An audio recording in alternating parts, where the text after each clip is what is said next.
اعوذ باللہ من الشیطان الرجیم ومن اعرض عن ذکری فإن له معیشة ضنکا ونحشره یوم القیامة اعمی قال رب لم حشرتنی اعمی وقد كنت بصیرا قال كذلك أتتك آیاتنا فنسیتها وَكَذَلِكَ الْيَوْمَ تُنسَى۔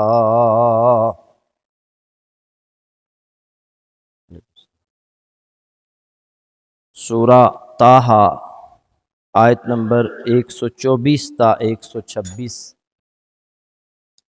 اللہ رب العزت ان آیات کریمہ میں ارشاد فرما رہے ہیں وَمَنْ أَعْرَضَ عَنْ ذِكْرِي، اور جو شخص میرے ذکر سے روگردانی کرے گا فَإِنَّ لَهُ مَعِيشَةً ضَنْكًا، وہ دنیا میں تنگ حال رہے گا، وَنَحْشُرُهُ يَوْمَ الْقِيَامَةِ أَعْمَى، اور ہم اسے قیامت کے روز اندھا کر کے اٹھائیں گے۔ قَالَ رَبِّ لِمَ حَشَرْتَنِي أَعْمَى وَقَدْ كُنْتُ بَصِيرًا، وہ پوچھے گا اے میرے رب تو نے مجھے نابینا بنا کر کیوں اٹھایا حالانکہ میں تو دیکھنے والا تھا۔ قَالَ كَذَلِكَ أَتَتْكَ آیاتنا فَنَسِیتَهَا، اللہ تعالیٰ جواب دے گا اسی طرح ہونا چاہیے تھا، کیونکہ تمہارے پاس ہماری آیات آئی تھیں لیکن تم نے انہیں بھلا دیا۔ وَكَذَلِكَ الْيَوْمَ تُنسَى، اسی طرح آج تمہیں بھی بھلا دیا جائے گا۔ حضرات، ہم سب کی بھلائی خیر اسی میں ہے کہ ہم اللہ تعالیٰ کے احکامات کی پابندی کریں اور جن کاموں سے اللہ تعالیٰ نے روکا ہے اس سے رک جائیں۔ اسی طرح امام الانبیاء محمد الرسول اللہ صلی اللہ علیہ وسلم کی اطاعت و فرما برداری کریں اور ان کی نافرمانی سے اپنے آپ کو بچائیں۔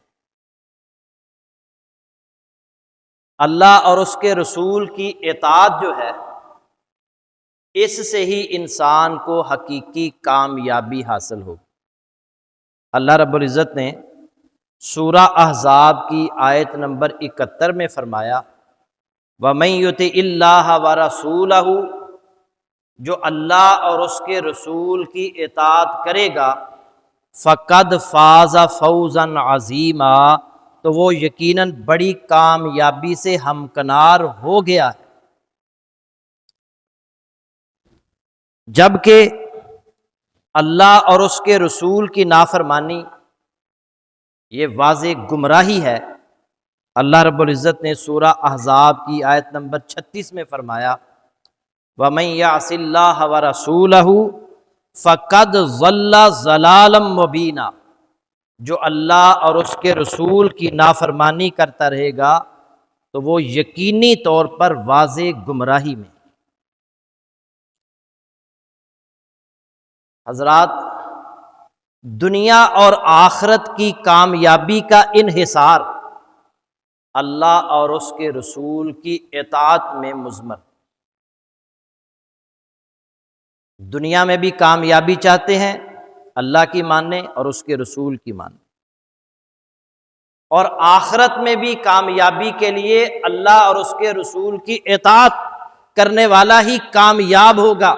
اللہ نے فرمایا وَمَن يُطِعِ اللَّهَ وَرَسُولَهُ، جو اللہ اور اس کے رسول کی اطاعت کرے گا يُدْخِلْهُ جَنَّاتٍ تَجْرِي مِن تَحْتِهَا الْأَنْهَارُ، اللہ اسے ایسے باغات میں، ایسی جنتوں میں داخل کرے گا جن کے نیچے نہریں جاری ہیں، خالدین فیہا، اور وہ ان جنتوں میں ہمیشہ ہمیشہ رہیں گے۔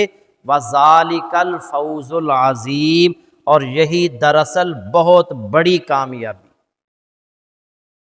وَمَن يَعْصِ اللَّهَ وَرَسُولَهُ، اور جو اللہ اور اس کے رسول کی نافرمانی کرے گا، وَيَتَعَدَّ حُدُودَهُ، اور اللہ کی مقرر کردہ حدوں سے آگے نکلے گا، يُدْخِلْهُ نَارًا خَالِدًا فِيهَا، اسے جہنم میں داخل کرے گا جس میں وہ ہمیشہ ہمیشہ رہے گا، وَلَهُ عَذَابٌ مُہِینٌ، اور اس کے لیے رسوا کن عذاب ہے۔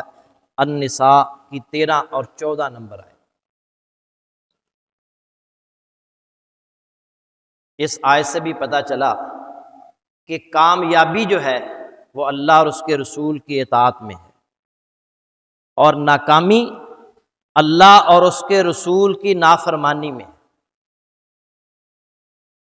آج کے خطبہ جمعہ میں یہ بیان کیا جائے گا کہ اللہ اور اس کے رسول صلی اللہ علیہ وسلم کی نافرمانی کرنے کے برے اثرات کیا ہیں، اور جو ہم روز گناہ کرتے ہیں، برائیاں کرتے ہیں، ان کے خطرناک نتائج کیا ہیں۔ حضرات یہ بات یاد رکھیں، انسان جو بھی گناہ کرتا ہے، اللہ کی نافرمانی کرتا ہے، اس کے گناہوں کے اثرات کے نتائج دو قسم کے ہوتے ہیں۔ ایک تو وہ ہے جو انفرادی طور پر، جو بندہ نافرمانی کرتا ہے انفرادی طور پر اس پر کیا اثرات مرتب ہوتے ہیں، اس کے ساتھ کیا ہوگا، کیا اس کو سزا ملتی ہے، اور اجتماعی طور پر ملک، قوم اور معاشرے پر اس کے کیا اثرات ہوتے ہیں۔ ان دونوں پر انشاءاللہ گفتگو ہوگی۔ یہ موضوع بیان کرنے کا مقصد یہ ہے کہ ہمیں علم ہو جائے کہ گناہوں کے اثرات کیا ہیں، ان کے خطرناک نتائج کیا ہیں، تاکہ ہم گناہوں سے بچنے کی کوشش کریں۔ اللہ تعالی ہمیں توفیق عطا فرمائے کہ ہم اللہ گناہوں سے بچیں، اللہ اور اس کے رسول کی نافرمانی سے بچیں۔ سب سے پہلے افراد کے لیے انفرادی طور پر گناہوں کے خطرناک نتائج کیا نکلتے ہیں، کس پر گفتگو؟ پہلے نمبر پر جو بندہ گناہ کرتا ہے نا، اس کا دل زنگ آلود ہو جاتا ہے، اس کے دل پر تاریکی چھا جاتی ہے۔ رسول اللہ صلی اللہ علیہ وسلم نے فرمایا، جب مومن گناہ کرتا ہے تو اس کے دل پر ایک سیاہ نقطہ لگ جاتا ہے، فَإِن تَابَ وَنَزَعَ وَاسْتَغْفَرَ سُكِنَ قَلْبُهُ، پھر اگر وہ توبہ کر لیتا ہے اور اس گناہ کو چھوڑ کر معافی مانگ لیتا ہے، اس کا دل دھو دیا جاتا ہے، وہ نقطہ مٹ جاتا ہے، وہ سیاہی ختم ہو جاتی ہے۔ وَإِن زَادَ زَادَتْ حَتَّى يَعْلُوَ قَلْبَهُ، اور اگر وہ گناہ پر گناہ کرتا چلا جاتا ہے تو یہ سیاہی بڑھتی چلی جاتی ہے، یہاں تک کہ اس کے دل پر چھا جاتی ہے۔ اور نبی صلی اللہ علیہ وسلم نے فرمایا، فَذَلِكَ الرَّيْنُ، یہی وہ رین ہے جس کا اللہ تعالیٰ نے قرآن میں ذکر کیا ہے، یہ وہ زنگ ہے جس کا ذکر اللہ نے قرآن میں کیا ہے سورہ مطففین میں، کَلَّا بَلْ رَانَ عَلَىٰ قُلُوبِهِمْ مَا كَانُوا يَكْسِبُونَ، ہرگز نہیں بلکہ زنگ بن کر ان پر چھا گیا ہے۔ تو گناہ کر کے جب انسان گناہ کرتا ہے تو اس کے دل پر ایک سیاہ نقطہ لگ جاتا ہے، اگر وہ توبہ کر لیتا ہے اللہ اس کو مٹا دیتا ہے، اور اگر وہ توبہ نہیں کرتا تو سیاہی بڑھتی جاتی ہے یہاں تک کہ پورے دل پر وہ سیاہی چھا جاتی ہے۔ اس لیے اگر غلطی انسان ہے، غلطی ہو سکتی ہے، گناہ ہو سکتا ہے، جب کبھی غلطی ہو جائے، گناہ ہو جائے، فوراً اللہ سے معافی مانگ لینی چاہیے، ورنہ وہ سیاہی بڑھتی چلی جائے گی اور پورے دل پر جائے گی۔ اور سیدنا عبداللہ بن عباس رضی اللہ تعالی عنہما کا ایک قول ہے، بڑی زبردست انہوں نے گفتگو فرمائی ہے، چند ایک جملے آپ غور سے سنیے گا، حضرت عبداللہ بن عباس رضی اللہ تعالی عنہما فرماتے ہیں ان للحسنات ضیاء فی الوجہ ونورا فی القلب، نیکی کی وجہ سے چہرے پر روشنی آ جاتی ہے، دل منور ہو جاتا ہے نیکی کی وجہ سے، وسعۃ فی الرزق، رزق فراوانی سے ملتا ہے، وقوۃ فی البدن، جسمانی طاقت میں اضافہ ہو جاتا ہے، ومحبۃ فی قلوب الخلق، اور لوگوں کے دلوں میں اس کی محبت پیدا ہو جاتی ہے، لوگ اس سے محبت کرنے لگے، جو اللہ کا بندہ ہوتا ہے، جو نیکی کرنے والا ہوتا ہے، یہ نیکیوں کے اثرات، دل جو ہے چہرہ روشن ہو جاتا ہے، دل منور کر دیا جاتا ہے، رزق فراوانی سے ملتا ہے، اور جسمانی طور پر بھی وہ مضبوط ہو جاتا ہے، اور لوگوں کے دلوں میں بھی اس کی محبت ڈال دی جاتی ہے۔ اور آگے کیا فرمایا، وَإِنَّ لِلسَّيِّئَةِ سَوَادًا فِي الْوَجْهِ، اور برائی کی وجہ سے چہرے پر سیاہی آ جاتی ہے، وَظُلْمَةً فِي الْقَلْبِ، دل پر تاریکی چھا جاتی ہے، وَوَهْنًا فِي الْبَدَنِ، جسم کمزور پڑ جاتا ہے، وَنَقْصًا فِي الرِّزْقِ، رزق میں کمی آ جاتی ہے، وَبُغْضًا فِي قُلُوبِ الْخَلْقِ، اور لوگوں کے دلوں میں بھی اس سے نفرت پیدا ہو۔ نیکی کے کیا اثرات اور گناہوں کے کیا اثرات، یہ عبداللہ بن عباس رضی اللہ تعالی عنہما بیان کرتے ہیں۔ اور بندہ گناہ کر کے، اللہ کی نافرمانی کر کے، اللہ کے ہاں سے اپنی قدر بھی گنوا بیٹھتا ہے۔ رسول اللہ صلی اللہ علیہ وسلم کا فرمان ہے، مسند احمد کی یہ حدیث ہے، ایاک والمعصیۃ فإن بالمعصیۃ حل سخط اللہ عز وجل، تم نافرمانی سے بچو، کیونکہ نافرمانی کی وجہ سے اللہ تعالیٰ کی ناراضگی آ جاتی ہے، یعنی جب بندہ نافرمانی کرے گا تو اللہ ناراض ہو جائے گا، جب بندے سے اللہ ناراض ہو جائے گا، اللہ اسے ذلیل اور رسوا کر کے رکھے، اللہ کے ہاں بھی اس کی کوئی عزت، کوئی مقام نہیں ہوگا، اور لوگوں کی نظروں میں بھی وہ ذلیل و رسوا ہو جائے گا۔ وَمَن يُهِنِ اللَّهُ فَمَا لَهُ مِن مُكْرِمٍ، سورہ حج کی 18 نمبر آیت، اور جس شخص کو اللہ تعالیٰ ذلیل کر دے اسے کوئی عزت دینے والا۔ اور اسی طرح جب بندہ گناہ کرتا ہے تو ایک شیطان اس پر مسلط کر دیا جاتا ہے، وہ شیطان کا قیدی بن جاتا ہے۔ اللہ فرما رہا ہے سورہ زخرف آیت نمبر 36، وَمَن يَعْشُ عَن ذِكْرِ الرَّحْمَٰنِ، جو شخص رحمان کی یاد سے غافل ہو جائے، نُقَيِّضْ لَهُ شَيْطَانًا فَهُوَ لَهُ قَرِينٌ، ہم اس پر ایک شیطان کو مسلط کر دیتے ہیں جو اس کا ساتھی بن جاتا ہے، شیطان اس کا ساتھی بن جاتا ہے، اس پر مسلط کر دیا جاتا ہے، وہ جو حکم دیتا ہے وہ اس کو بجا لاتا ہے۔ وہ شیطان کبھی انسان کو پھر صحیح راستے کی طرف رہنمائی نہیں کرے گا، وہ برائیوں کی طرف لے کر جائے گا، وہ غلط کاموں کی طرف لے کر جائے گا، وہ گناہوں کی طرف اس پر لے کر جائے گا۔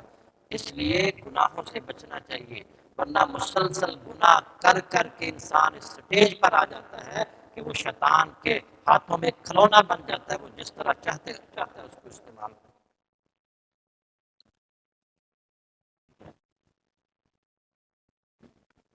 اور اسی طرح جو میں نے ابتدا میں آیت پڑھی، گناہوں کی وجہ سے انسان پریشان حال رہتا ہے اور حقیقی امن، چین اور سکون سے محروم ہو جاتا ہے۔ وَمَنْ أَعْرَضَ عَنْ ذِكْرِي، اور جو میرے ذکر سے روگردانی کرے گا، اعراض کرے گا، منہ پھیر لے گا، فَإِنَّ لَهُ مَعِيشَةً ضَنْكًا، تو وہ دنیا میں تنگ حال رہے گا،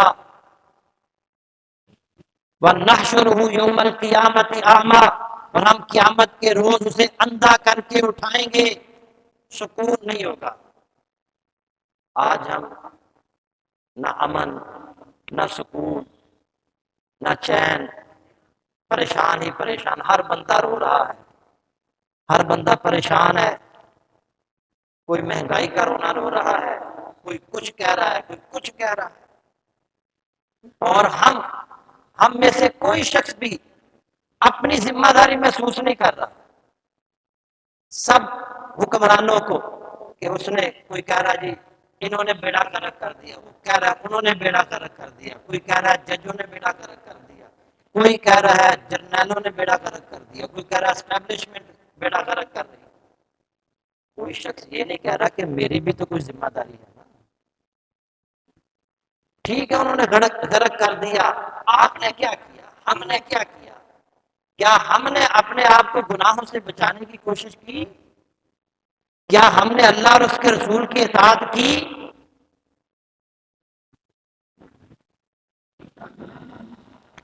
اللہ تعالیٰ ہمیں امن، سکون اور سلامتی عطا فرمائے۔ اللہ تعالیٰ ہمیں گناہوں سے بچا کر رکھے۔ حضرات، گناہوں کی وجہ سے اللہ تنگ کر دیتا ہے، معیشت برباد کر کے رکھ دیتا ہے، ہر بندہ پریشان ہو جاتا ہے۔ لیکن اگر نیکیاں کرے گا، سکون ملے گا، اطمینان ملے گا، آرام کے ساتھ وہ سوئے گا، اسے کوئی ٹینشن پریشانی نہیں ہوگی، اس کا اللہ کی ذات پر اعتماد ہوگا۔ صحابہ کرام کی زندگیاں دیکھیں، کیا حالات تھے۔ کھانے کو ایک وقت تک کھانے کو کچھ نہیں ہوتا تھا، 24 گھنٹوں کے لیے ایک کھجور ملتی تھی، اور ایک وقت ایسا بھی آیا کہ لوگ زکوٰۃ لے کر باہر نکلتے تھے اور سمجھتے تھے فلاں بندہ حقدار ہے، اس کے پاس زکوٰۃ لے کر جاتے، وہ کہتا بھائی میں بھی زکوٰۃ لے کر بیٹھا ہوں، میں بھی مستحق تلاش کر رہا ہوں، کوئی مستحق ہی نہیں ملتا تھا۔ عمر بن عبدالعزیز رحمت اللہ علیہ کے دور حکومت کے اندر ان سے لوگ کہنے لگے کہ کوئی بندہ ہمارے ملک کے اندر، آپ کی سلطنت کے اندر کوئی ایسا بندہ نہیں ہے جو غریب ہو، جو زکوٰۃ کا مستحق ہو، زکوٰۃ کسے دیں؟ انہوں نے کہا غیر مسلموں کو زکوٰۃ دے دو۔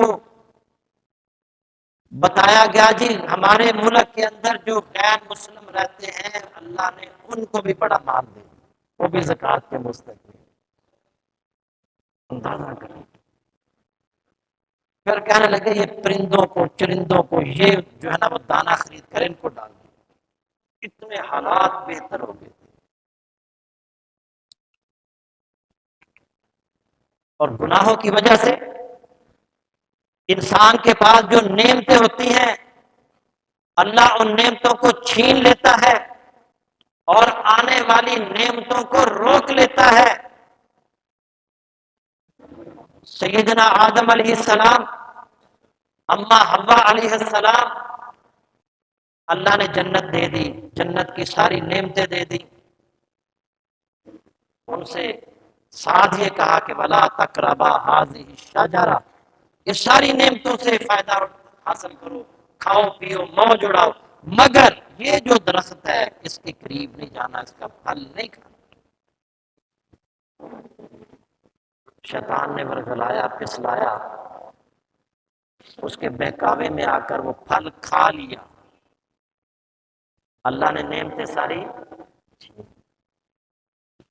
وَقُلْنَا يَا آدَمُ اسْكُنْ أَنْتَ وَزَوْجُكَ الْجَنَّةَ، اور ہم نے کہا اے آدم تم اور تمہاری بیوی جنت میں رہو، وَكُلَا مِنْهَا رَغَدًا حَيْثُ شِئْتُمَا، اور اس میں جتنا چاہو اور جہاں سے چاہو کھاؤ، وَلَا تَقْرَبَا هَٰذِهِ الشَّجَرَةَ فَتَكُونَا مِنَ الظَّالِمِينَ، تاہم اس درخت کے قریب نہ جانا ورنہ ظالموں میں سے ہو جاؤ گے۔ فَأَزَلَّهُمَا الشَّيْطَانُ عَنْهَا فَأَخْرَجَهُمَا مِمَّا كَانَا فِيهِ، پھر شیطان نے ان دونوں کو لغزش میں مبتلا کر دیا، ورغلا لیا، اور انہیں اس نعمت اور راحت سے نکلوا دیا جس میں وہ تھے۔ سورۃ البقرہ۔ اللہ نے ساری نعمتیں ان سے چھین لی، ایک خطا سے، ایک خطا ہوئی، آدم علیہ السلام سے ایک خطا ہوئی، اللہ نے ساری نعمتیں چھین لی۔ اور ہم ایک دن میں کتنے گناہ کرتے ہیں، کتنے خطائیں کرتے ہیں۔ اور پھر اللہ پھر ہم سے نعمتیں چھین رہا ہے، اور گناہوں سے برکت کا بھی خاتمہ ہو جاتا ہے، نہ رزق میں برکت، نہ عمر میں برکت، نہ عمل میں برکت، نہ علم میں برکت، نہ گھر میں برکت، نہ اہل و عیال میں برکت۔ لیکن اگر ہم نیکی کے راستے کو اختیار کریں گے، رزق میں بھی برکتیں اللہ ڈال دے گا، عمر میں بھی برکتیں، علم میں بھی برکتیں، عمل میں بھی برکتیں، گھر میں بھی برکتیں، اہل و عیال میں بھی برکتیں۔ اور اسی طرح گناہوں کی وجہ سے انسان جو ہے وہ رزق سے بھی محروم ہو جاتا ہے۔ ابھی بھی میں نے جو آپ کے سامنے آیات تلاوت کی ہے کہ سیدنا آدم علیہ السلام سے ساری نعمتیں چھین لی گئی، اور گناہوں کی وجہ سے نبی صلی اللہ علیہ وسلم کا فرمان ہے کہ اللہ رزق سے بھی محروم کر دیتا ہے۔ ابن ماجہ کی حدیث ہے، نبی صلی اللہ علیہ وسلم نے فرمایا وَإِنَّ الرَّجُلَ لَيُحْرَمُ الرِّزْقَ بِخَطِيئَةٍ يَعْمَلُهَا، آدمی کو اس کے کسی گناہ کی وجہ سے رزق سے محروم کر دیا جاتا ہے۔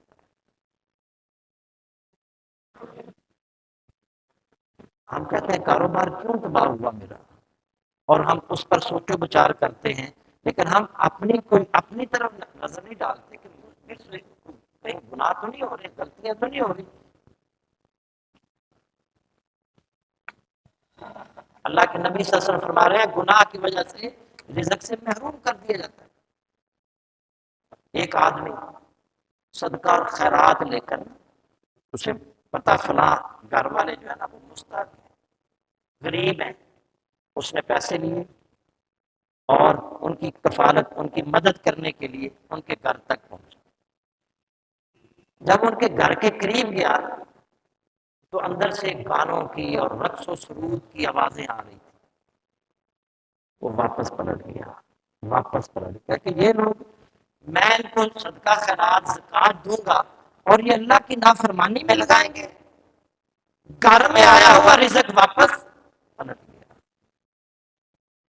انسان کو اللہ کی اطاعت کرنی چاہیے، فرما برداری کرنی چاہیے، اور اسی وجہ سے حضرات انسان، میں نے عبداللہ بن عباس رضی اللہ تعالی عنہما کا قول بھی آپ کے سامنے رکھا کہ گناہوں کی وجہ سے رزق سے بھی انسان محروم ہو۔ اسی طرح رزق سے بھی محروم، اور گناہوں کی وجہ سے علم سے بھی محروم۔